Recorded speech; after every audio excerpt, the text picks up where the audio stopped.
Hello, everyone. My name is Jake, and I'm welcoming you to the first episode of the brand new podcast by Faux Productions. Seriously? Look into the corporate world of business and things of that nature, but most specifically, I think something that this podcast aims to do is bridge generations in a way, bridging between my age of corporate is bad, corporate is evil, everyone hates corporate, versus an older generation in the position of you're in a high-ranking position, we'll say. My name is Jake, and I am here with Jolie, my great co-host. Would you like to introduce yourself for everybody? Sure. My name is Jolie. I've been in corporate HR for 35 plus years. I'm a Generation Xer, if we're talking about generations. So think of that whatever you want to, I guess. I've worked at very large multinational companies. I've worked at smaller private companies. And I guess you could say I started at the ground level as an HR analyst in data, and I've been the CHRO of organizations several times. So that's kind of who I am and what I do. Well, to give a not so litigious resume in comparison, I am a Gen Zer, right? So new age, not new age, but new age, just for the first time really entering the corporate space, run my own business, make my own things, put out my own projects. So I think it's interesting to see my views on things versus your views on things. And that's kind of what the core of this podcast is coming down to try and be, I think. So each episode, what we're going to plan to do is we're going to have an article, and we'll talk about that article and then go a little bit into your thought process on it, what you perceive it as, and then do you have any experiences that are similar, right? But before we get into that, I think it's most important if you have anything you want to share as a first time basically talking to this new generation of people, millennials and Gen Z, who view HR as this evil end of the world boogeyman, So do you want to start by clearing up the water? Well, what I'd like to start with is explaining why I got into HR. Okay, yeah. And so I tell this story to new folks in the business world that I'm mentoring, people in the HR profession, obviously to individuals I talk to at your age and your generation and younger, college, all the way up through, CEOs and senior vice presidents like myself. So I was young, very young. My father had a massive heart attack on the first day of his vacation. He had a whole week of vacation, and this was back in the 80s when, he was a factory worker, part of a union. So he was part of organized labor, as was my mother. Grew up believing that, organized labor was the way to go. And certainly this experience solidified that in that point in time of my life. And organized labor has made a kind of a resurgence in the recent years. I'd say. Who knows, the administration in Washington always kind of influences that a little bit. There's pros and cons. We have, union avoidance for generations, and then, we have pro-union work for generations. And I've worked at every type of shop, closed shop, right-to-work shops, non-union shops. But at the end of the day, my father had a heart attack the first day of his vacation, and it was massive. Went to the emergency room, had to have stents put in, had to have lots of rehabilitation. My sister, who was a benefits coordinator, so non-degreed, but she worked as a benefits coordinator. She'd been in insurance 20 years or so at that point.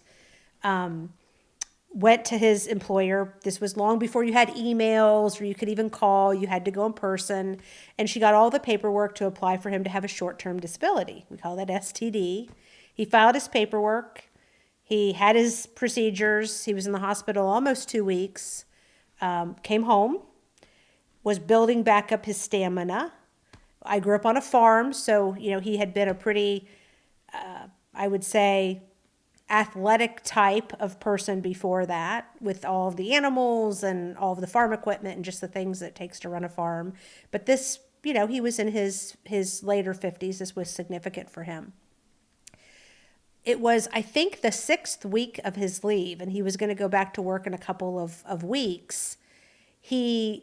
This was his first day to walk down to the end of our very long driveway. Our driveway was about a fifth of a mile, and get the mail. And this was like a big milestone for him. It was in the summer. Obviously, I was home from school. And so he walked down to get the mail, came back, sat down, was very winded. I remember clearly I went and got him a glass of lemonade, and he opens up the mail, and he's clearly upset. He has this letter, looked like a very official looking letter at that point in my life. He's just very upset. He tells me to go get my mom. So I go and get my mom.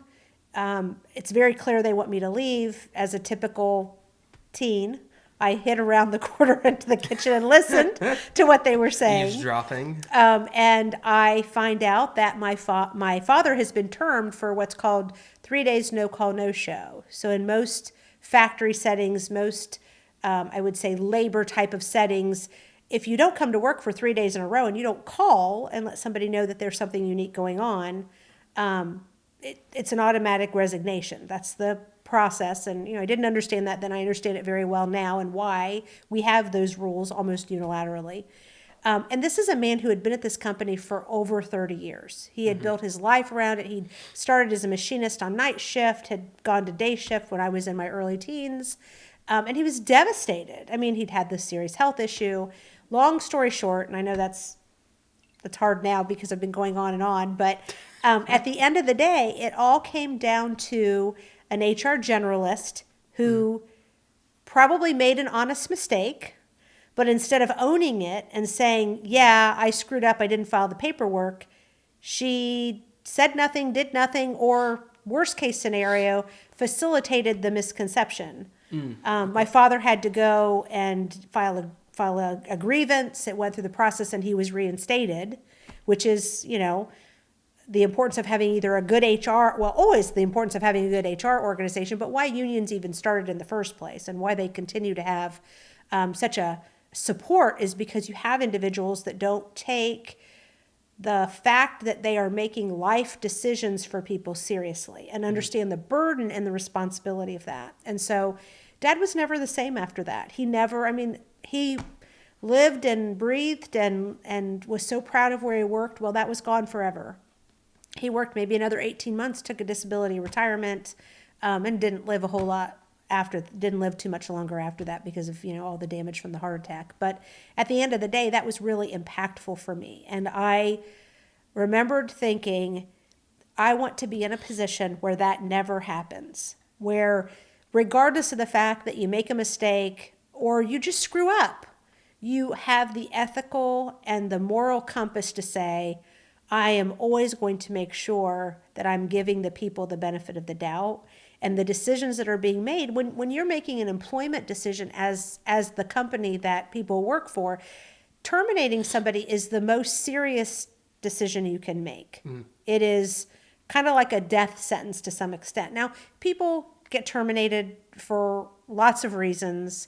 I've terminated a lot of people in my career. It's not something that I ever take lightly. It's usually something that I agonize over, even when they've done something to deserve it. I always think I'm probably speaking to them on one of the worst days of their life because they leave and think, how am I going to pay my bills? What am I going to tell my family?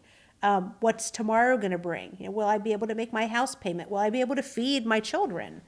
And so for me, that's a very significant thing. And that's why I went into HR. So I think sometimes your generation or just other folks that have never had the opportunity to know an HR leader, know an HR professional, because at work, you're always going to see them in a very business setting. And so you don't always get those personal stories. But, we are humans. We make mistakes. Sometimes we don't always have all the information we need. We have to make a decision with the information we have. Have I ever regretted decisions that I've made? Yes. They're few and far between, especially as I got older and more mature and began to understand that sometimes you have to be that compass that stands up and says no, on the positive or on the negative, right? But you have to be able to sleep at night and say, the fundamental responsibility in HR is not to do picnics or host events, or we're not an organization that you come to just to complain and we'll fix everything.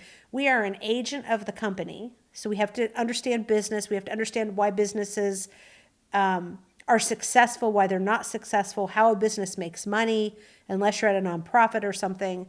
So we're not there to be your best friend, but we are there to be your advocate.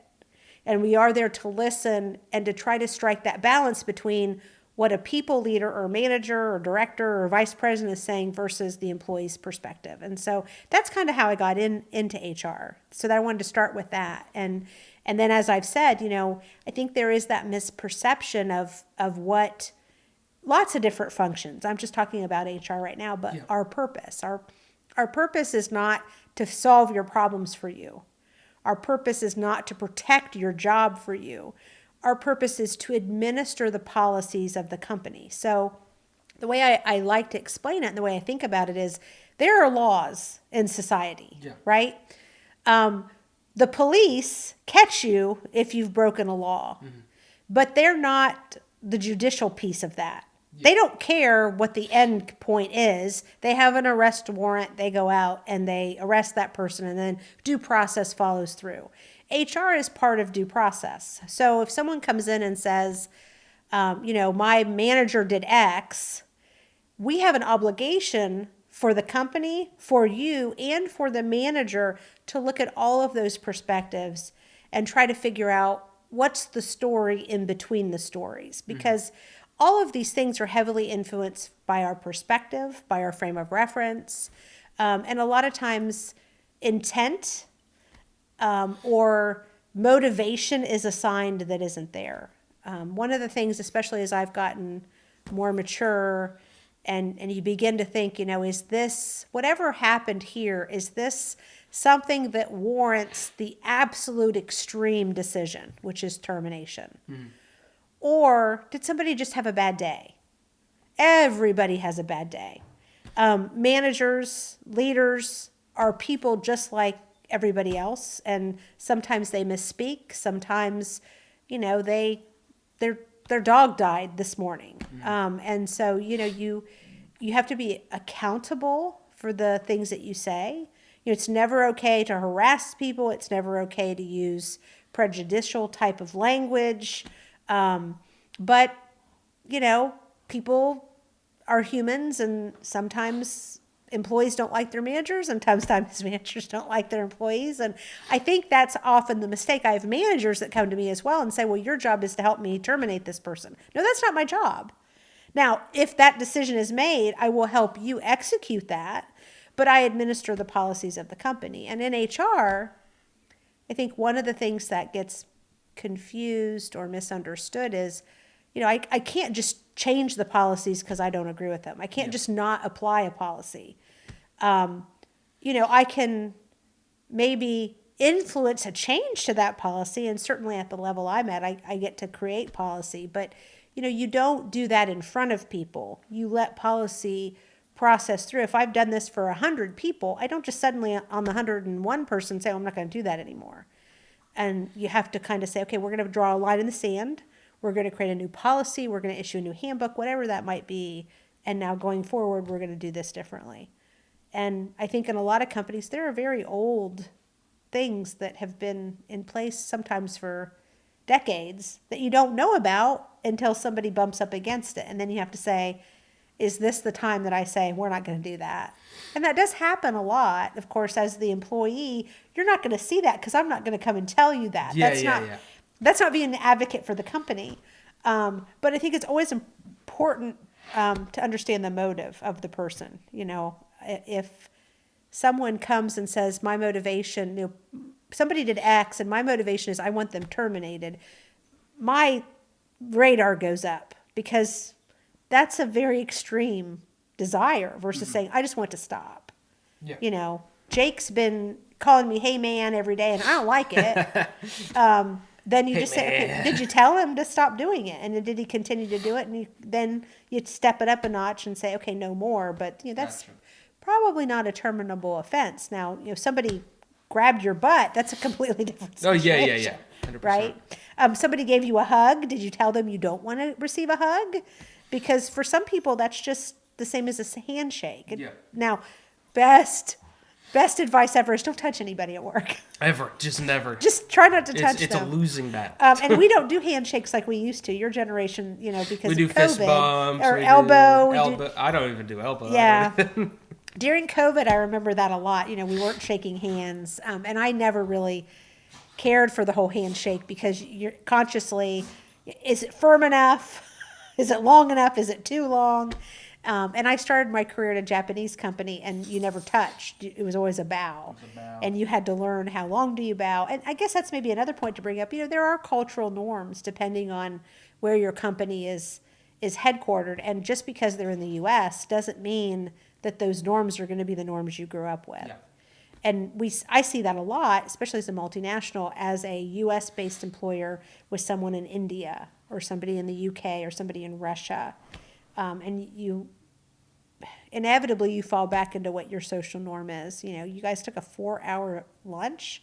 Well, in some countries, believe it or not, they do that. And so you have to put yourself in their perspective and say, okay, well, again, in the U.S., we wouldn't probably allow that very often, right? Yeah. But in some of those locations, and maybe they don't come into work until 9, but they work until 8 or 9 o'clock at night because they have that big break in the day. But Well, yeah, there's a lot of stuff you said that I think is very interesting from a unicultural perspective. You know what I mean? And I think something that is that? Make that sound? I don't know. Anyway, from a unicultural perspective, what's super interesting is the idea that a lot of people, and I've noticed this a lot of people, especially my age, unfortunately peers of mine act like this, which makes me sad, is they think there is one way a workplace should work, right? And it always works like this, and it will always be like this. And for some workplaces, there is a method, right? I think I was taught, at least one of my degrees was in screenwriting, right? And we did a lot of film production.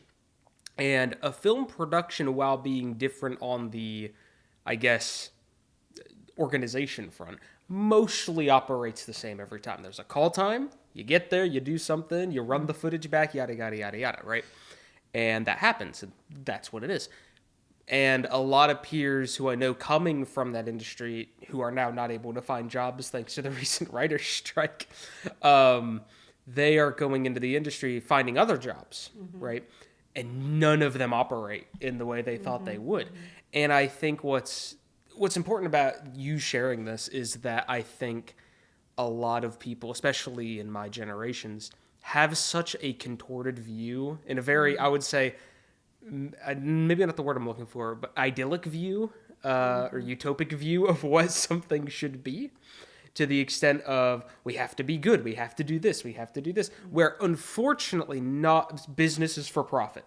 You can't always be Mr. I want everything to be perfect type of individual. And there are companies that do that, but they're nonprofits 95% of the time, Well, and I think one of the things that you hit on, and I did not like hearing this when I was your age. Yeah. So I want to be sensitive. This is part of where you are in the journey of your life. So my parents were in their 40s when I was born. I wasn't that old when I started my family. I was quite a bit younger, but I was still 30 when I had my first child. And I never liked hearing, oh, this is just the phase you are in your life. Or everybody thinks that when they get out of college. Nobody in my family went to college, in high school, or when you're 20 or when you're 25 or whatever.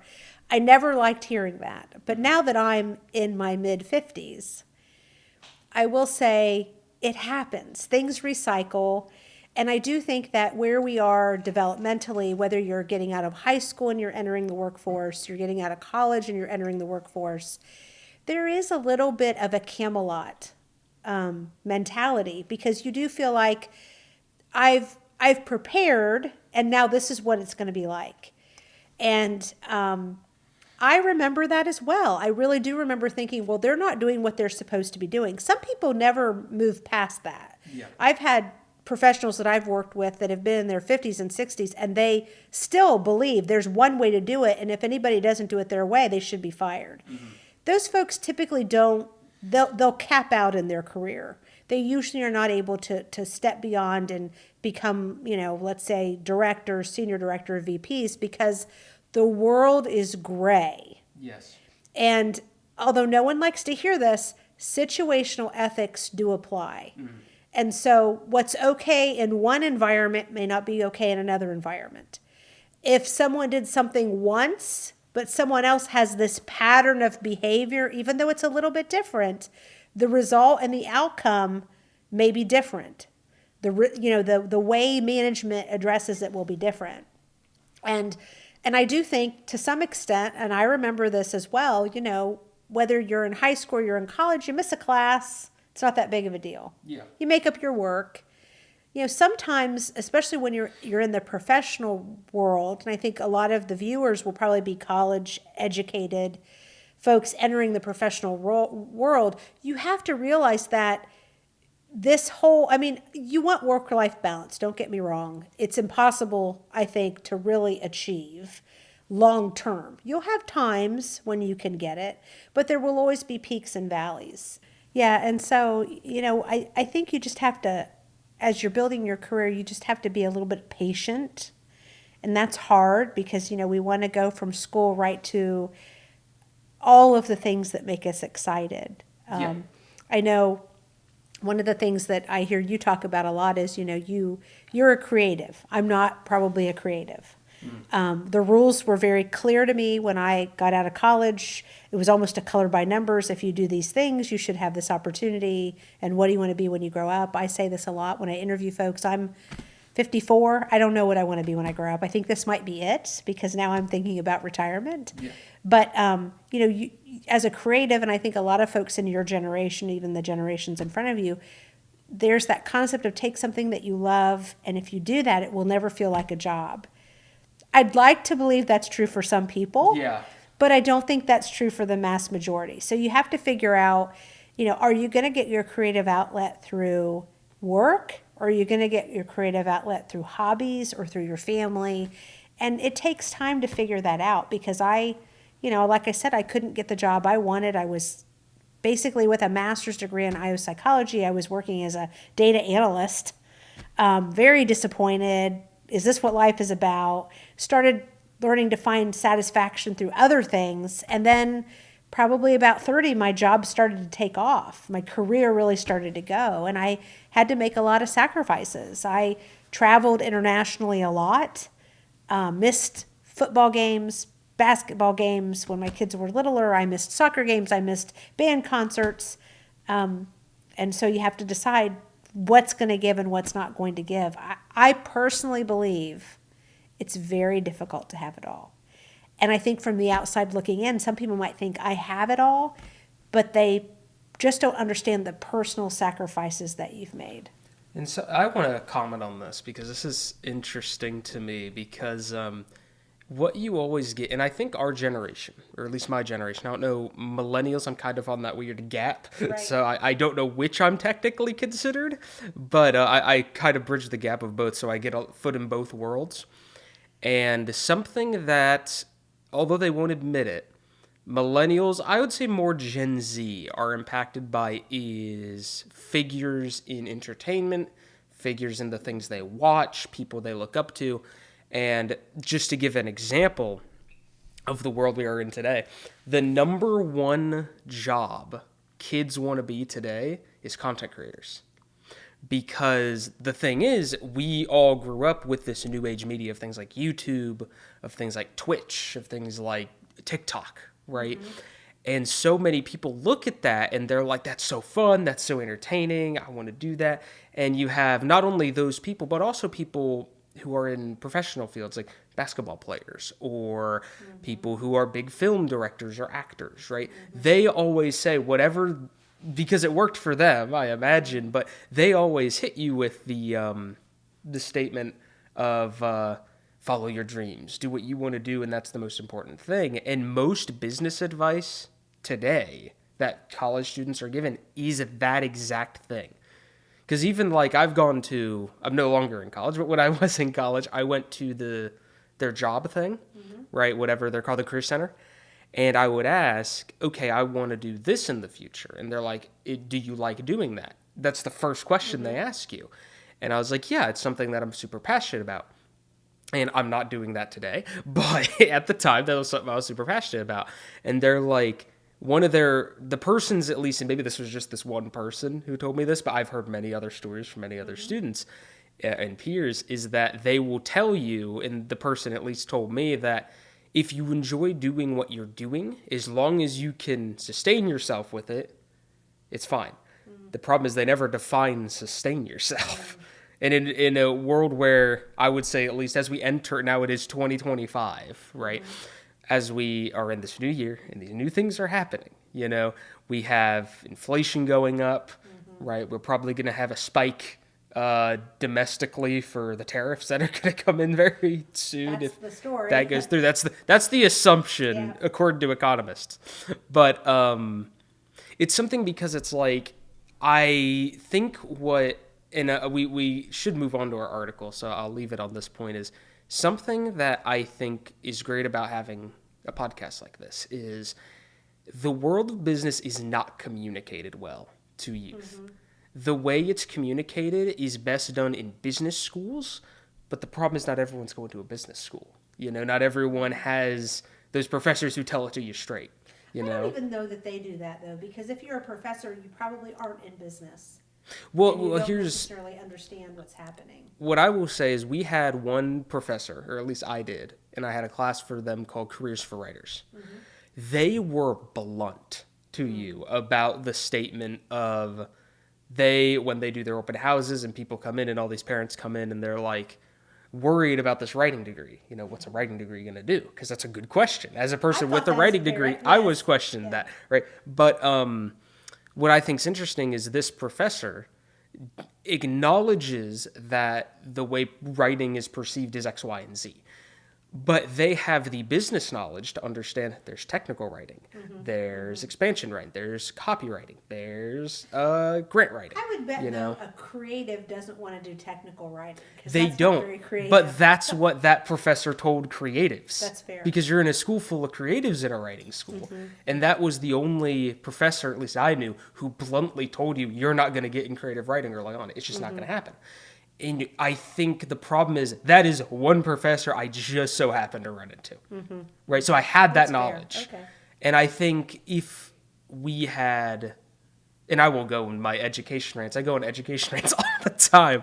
But I think there's a disconnect between the corporate level or the world level and the education level, I think it's hard, too, for a student to, and that was one of the reasons that when you and I started talking about this podcast, we thought it was exciting, because I think it's difficult. When I was trying to get into business, I knew I wanted to be in HR. It was hard to find anybody who would even talk to me. Yeah. And, I thought if they were a generalist, my gosh, they were like that was the bee's knees. That's what I wanted to be. And now I realize that, yes, I would say I'm a generalist because I can do comp. I can do benefits, I can do strategy, I can do policy. And that's how you get to be the top of an HR organization, is you dabble in all of those things. And I would say over the last 10 years, I have a lot of folks who are generalists say to me, how do you know all of that? Well, it's because I worked for an enormous multinational that required me to do all of those things, even though I thought I knew them. And until you do them, you don't know them. But it's humbling. I can remember being a VP and being told, you need to go back and do some comp stuff. You're going to own compensation. I was like, I'm a certified comp professional. Yeah, you've taken the classes, but you've never done it. So you're going to go and you're going to own the compensation group. And of all my jobs, that was probably the one that was the funnest. But it was also not something I wanted to do long term, because it was, you're constantly fighting about dollars and cents, where I'm in that way, I'm a little bit more of a creative, because I don't want to be tied to dollars and cents. I want to be thinking about, well, how do we do this for folks? And everybody's looking for some personal development. How could we introduce that? And so, you have to figure out what you like and what you don't like. But so many times, and I say this to HR when I interview, I say, I want to know what you don't like doing. It's not a trick question, because I know you'll do it anyway. I hate laying people off. I don't like terminating, but I really hate laying people off, because you've done nothing at all to warrant no longer having a job. It's a business condition. I hate that more than anything, but I do it. I do it really well. I worked for a company that, we were actually a little bit of the victim of our success, because you learned really well, because we took people, we hired and we laid off, we hired and we laid off. So I can probably do it in my sleep, but I hated it and I never want to have to do it again. And so now as a leader, I'm very cautious when we add heads, because I'll say, I don't want to be telling people in a year I don't have a job for you, because they quit another job to come here. And I don't want to be telling them I don't have work for you, because that to me is the worst thing you can do. And I think that that's what employees expect HR to protect against. Yeah. If you've screwed up, if you've embezzled money, if you've falsified records, you're going to get termed. That's wrong in every culture. That's not okay. But to just have somebody say, I no longer have work for you, that's tough. And I don't like that. So I hope that goes a little bit to you. I You think gotta learn that it. makes sense, because it's, especially as I run my own business now, right? It's something that, especially even from my perspective of putting a business and having these people, it's something that I think the people in the positions that everyone demonizes, like HR, like a CEO and things like that, it's a 90, well, I wouldn't say 90, I don't know specifically, but I think a lot of it is the disconnection from the thing and the person, bigger the company, the bigger that gap is, Yes, fair. and I think that's something to always think about. But I would love to keep going on this, but we have to cover our article before we run out of time this week. So we want to talk about the recent horrific shooting of the United Healthcare CEO, right? Which is a very contentious topic. So much so that I even watched recently, but where it took place, the PD, police department, came out and found that the online talk about it was incredibly disturbing, because it is. You have this generational gap of anyone basically a 30 or older, right, saying this is horrific, this is bad, the shootings are always bad. And I'm actually in that camp of no one should be killed for whatever. Morally gray, morally bad, whatever, right? Killing another person is extreme. There are better solutions. But you have what is all these younger generations in the perspective of, well, the United Healthcare CEO, how many people did he kill by holding back insurances? How many people did he kill by doing yada, yada, yada, yada? It's good that the CEO died. And besides the fact that that's just a core misunderstanding of how business works, there's going to be a person to replace him, which I'm sure you can go into. But I think what's really disturbing about that is someone phrased it to me as it's the Stalin argument, right? Stalin killed people second-handedly. He didn't do it himself, but he made decisions that caused it. And a lot of people compare the CEO to that, right? And I just wanted to hear your perspective, because I'm limited in the echo chamber that is my generation. But I wanted to hear what your thoughts are and if you have any experiences, because that is incredibly terrifying. There is a reason that murder is wrong in every culture, in every religion. I mean, this is a human being. Yep. And regardless of who they are and what they've done, most countries, and even here in the States, corporal or capital punishment is rare. Yeah. Right? And there's due process. And there's a reason why when they electrocute someone, no one knows who pushed the button that actually sent the charge. There's a reason for that, because as a species, we believe that murder is wrong. And regardless of what this person was secondhand accountable for, firsthand accountable for, or had no knowledge of, he's still a human being. He's somebody's child. He's somebody's father. He's somebody's brother. He's somebody's friend. And taking another person's life, I think, is always wrong, regardless of who they are or what they did. I mean, Jeffrey Dahmer was a horrible person. He did terrible stuff, but I wouldn't have shot him down in the street. I mean, you have to kind of put that in perspective. And so I think it's very sad, and to your point, a little bit disconnected for anyone to say that's a good thing. And I think, sorry not to cut you off, but part of that might be the modern day. This is very philosophical, not really the direction we think this maybe first episode should go, but I wanted to comment on it. I think newer generations have such a distrust of authority, And that might be factoring into it a little bit, because they don't trust police to pull that off or figure those things out. Well, and it's it's going to be very rare that a CEO of a medical insurance company like this one, or the CEO of any big company, is going to be, you know, accused of, prosecuted for, and found guilty, although Trump has been of some of that stuff, right? But it's very unusual for that to process through. Yeah. The thing to keep in mind, though, is, you know, this person is a cog in the wheel. Yep. He answers to someone. He didn't make these decisions on his own. He is not all powerful when it comes to his organization. He answers to a board. And, you know, the board answers up through regulatory agencies, right? Which, you know, we can all argue that sometimes they do things that they shouldn't do. And I've seen that myself and been like, I don't think that's okay. But, you know, you have to allow things to process through the way they're meant to process through. And there's always something that you don't know. Always. Even when you get to the end of stuff. I mean, I've been through lawsuits where I thought I knew everything, and you get to the end and the attorney who's questioning you throws something at you and you're like, well, I didn't know that. That's new. Mm-hmm. Would it have changed your opinion? I don't know, because I didn't know it at the time, right? And it's like that shock factor. It's always that zing that you get in TV shows and stuff. But I think this is fundamentally a problem, because that poor man and his family were still in the process of making arrangements, and he's replaced. Yep. Because he's a cog in a wheel. I'm not trying to I'm not trying to make this an inhuman thing, but he's just a person like any other person. You know, did he know every decision that was being made? Maybe. Did he not? Probably. You know, could he have changed or influenced or controlled every decision that was made to change all of that? Probably not, because again, he's not omnipotent. He's a person in a job, and he had a job description of X. But I think, and I know you've heard me say this before, I think fundamentally the problem that we're facing right now, which is, I think, newer, and I think it started just after the whole, you know, 80s, where greed is good and everybody wants to make more money, and however you make money is okay, and the end always justifies the means, and now I'm a millionaire and so I'm so wonderful.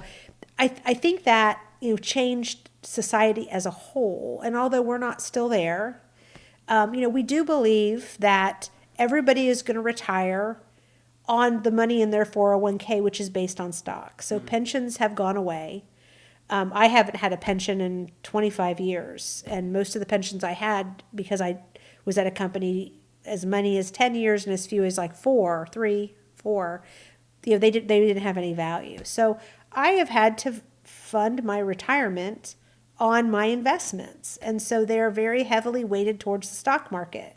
I'm not going to invest in any company that's losing money, whose stock is losing value. And so that becomes this circular argument of, you know, he was doing what he was accountable to do, which was get that stock price as high as he could get it. And decisions that he made were sanctioned, approved, and probably even pushed by the board, because they're rewarded and they're responsible, even from a compliance perspective, to get that stock as high as they can get it. Now, I don't believe any of them individually were unethical, evil, terrible people, but they were making decisions to achieve what they are accountable and responsible for. And I look at it myself. Now, I'm not a CEO, and I'm not in a huge company, and I'm not determining who gets insurance payments or not. But all of that is dictated by a plan. Yeah. It's administering the policies of the plan, administering the terms of the plan. And so, you know, I am sure there were probably claims that should have been paid and didn't. That's inevitable. That would even happen on a bill. Oh, I missed paying my bill, right? I'm sure, however, there is a process and a procedure, and it's what we talk about, like Six Sigma. You know, if 99.9% is okay, you still have X number of people that aren't being paid right. Yep. It'd be the same thing on claims. But I think as long as we as a society believe that we're going to be able to fund everybody's retirement on the 401k, which is stock investments, or in me investing in the stock market, because that's the only way I can really get a lot of income, because you're getting nothing in savings accounts or even CDs. Your return is very small. you're going to continue to have this. And I see this in myself for the last 10 years plus that I've been an executive. I am rewarded for getting that stock price as high as possible. Profit sharing is based on the company making as much money as possible. So if I don't make the decisions that I make, my employees, who are laborers, are not going to get their profit share. Therefore, I am not doing what I'm supposed to be doing for them to make as much money as possible so they can get as much money as possible.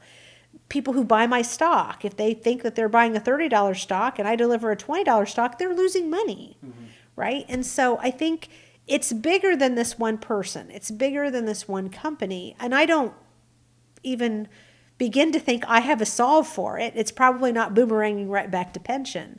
But I think society as a whole has created this. And now we're demonizing folks. And I'm sure he made decisions that he regrets or maybe weren't the perfect decision because that's just how life is. But, to think that that justifies and warrants him being shot in cold blood or anybody's a hero for doing that it's just depressing. And it just feels so uninformed because we didn't fix anything. All we did was deprive a family of someone that they loved. Yeah. And keep in mind, he was a young professional like you are, like I was. And I'm sure, he, like me, made compromises as he moved up the structure, never probably thinking there were ever any ethical implications. But this is one of the things I think we probably missed in the beginning is talking too about, HR, we have a duty to act if it's illegal, unethical, or immoral, for sure. But we can't act on everything. And what you perceive as injustice may not be injustice when you look at it collectively. And so I look at it and I say, there's no way for me to say that this was anything other than a tragedy, and it didn't fix or solve anything. Well, I think that's a lot to cover. And unfortunately, we have kind of hit our time limit on this episode. So we didn't get into too many stories, but that's something we can look at in future episodes. And something. Well, I did have one. Can I do one and maybe we edit around it for the shorter? I want to talk about when I was threatened. Sure, yeah. I think we can cover it, and then we can... Okay, I'll figure out a way. Okay. It might be a long episode. That's right. I'll put it in quickly. I promise I'll be 2 minutes or less, so keep me honest. Yeah, go ahead. So I want to give the example of a time when I was at a private company. I was responsible for health insurance, which is why I think it's related to this story. And I discovered that, first of all, when I first joined, they told me they wanted me to figure out why our insurance kept going up. And this is at a time where everybody's insurance was going up around the 2000 mark. We had gone from 100 years of employees never paying any premium to now we were introducing premiums. And so this was the first time I was responsible for something like this, and being, an analyst for those first few years, I started breaking down the information. And what I found is that, we had added things like retiree insurance, which logically means somebody's going to have to pay for that because they're not working. And where we had about 120 or so regular employees, we had like 800 non-employees who were still on our insurance. And when I ran the numbers, they couldn't all be retirees. And some of these retirees in their 70s and 80s had like 6 dependents. Yeah. And so very long story short, I discovered that there was some massive fraud going on our account. There were a number of people outside of our company who were engaged in it. And I found that we had employees of other companies, employees at our broker, employees of suppliers, and people that weren't even our children, just random people stuck in under our insurance. And so I started methodically going through that, talking to employees, and they're like, I have 2 kids. I don't have 4 kids. I don't know where those other 2 people are coming from. And so I had reached out, and before I knew anything, I had gotten a really comprehensive report from our insurance company. Then, as I started asking questions, I couldn't get any more information. They shut me off. And I started being threatened that I needed to send that report back. This was long past the days that you got a report in an email, right? They were physical reports like this that they sent me.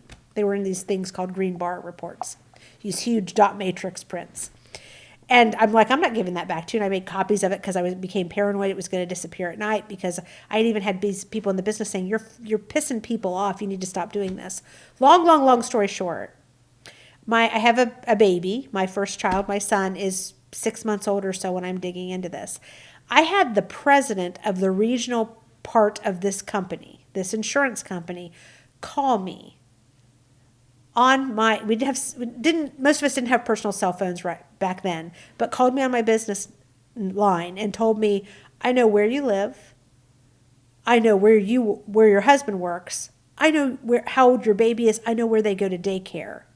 And I'm telling you, you need to stop with this. You need to let this go. Or, I know a lot. So he didn't come right out and threaten me, but it felt like a threat. I was terrified. Yeah. And I went to, at that time, I reported to the CFO, so Chief Financial Officer, because we were small. And I talked to him, and he was like, oh my gosh. And so I was a little young and naive still. I probably just turned 31. I didn't really understand that there's a better way to go into that. I went in like a bull in a china shop and smashed everything up. And so I look at that and say, there were a lot of unethical people engaged in that. And yet I could have been the person who could have been hurt. I could have been the person, quite frankly, I had no idea what he meant, but I was like, is my kid going to disappear from daycare? I mean, I wasn't even just worried that they were going to stop paying my own insurance claims, because I had a very sick baby, but I'm like, I don't even know if I'm safe. Soon after that, I left that company and went someplace else. And this was one of the factors that I put into my decision, because I'm like, I can't get away from it. They know everything about me. And then the next company had the same insurance company. But it ended up never going anywhere, thank God. But those things happened because to him, I was the villain in his story. Yep. Somebody on his side, whether or not he had any firsthand knowledge of it, somebody was going to get in trouble, and he was accountable. And I'm not saying he did it, but he clearly found out something was wrong. And he was in a position. Yeah, and maybe he was fixing stuff. I have no idea. But it had gotten to the point, and yet I was the person who, could have been seriously hurt, injured. The people who were losing insurance because they'd been hidden under our insurance, I'm sure I was the villain in their story too. But I was doing what I was responsible for doing, and what I was accountable for doing, and quite frankly, what was ethical. Because why should we be paying for something that wasn't ours? So I wanted to share that as part of this, because you don't always know the story. I said that early on. You don't always know what else is happening. So, okay. Thank you for letting me share that. Don't worry, that's fine. Because we can, this could be an extended first episode, I believe. But thank you all for coming. If you're listening on Apple, if you're listening on Spotify, what else? There's so many nowadays. I can't keep. What's the Black Ridge? No, that's a. Hey, I'm just the distributor. I don't know what they do. I still do stuff on Facebook, so. So yeah, but thank you for watching the first episode of Seriously, and we will see you all next time, where we will be talking about the job market. Yes. Well, I mean, the first 3 episodes are up at the same time. You can go watch the next episode right now. Okay. So go ahead and do that. All right, I'll see you all next time, and thank you, Jolie, for being here today. Thanks, Jake. All right.